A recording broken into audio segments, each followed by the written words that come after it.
The World Health Organization released its first report today saying it believes the coronavirus more than likely spread to humans through an animal. But as medical reporter Liz Bonus explains, the report raises more questions than clear answers. This report from the World Health Organization on the origin of COVID-19 says COVID-19 likely came to people through an animal. It likely started spreading a month or two before it came to our attention at the end of 2019.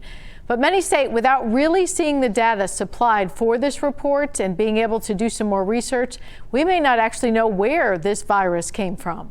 Virologists both here in the United States and all over the world have reviewed the genetic sequence of this virus that's causing COVID-19. From the start of this pandemic, Dr. Stephen Blatt says he has supported other scientists that say the SARS-CoV-2 virus occurred naturally in the environment before getting into humans.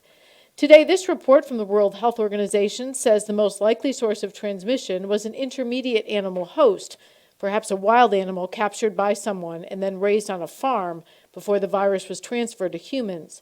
It says the least likely original source was a leak of the virus from a laboratory.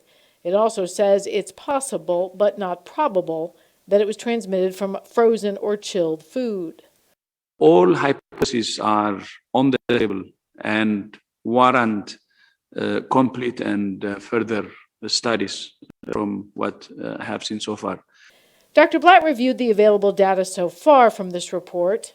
However, he says the origin for now simply remains unclear. What he'd like to see happen is for this report to be a starting point for better communication. I think there should be regular meetings, obviously, between all the governments of the world and the World Health Organization. 14 governments, including the U.S., the UK, Australia, Canada, Japan, Norway, and the Republic of Korea, have expressed concern with the WHO's report. Now, ongoing research and perhaps more transparency with some of the early data from China and elsewhere, the only likely way scientists here in the U.S. could confirm or deny any of these real results. I'm medical reporter Liz Bonus. We'll throw it back to you.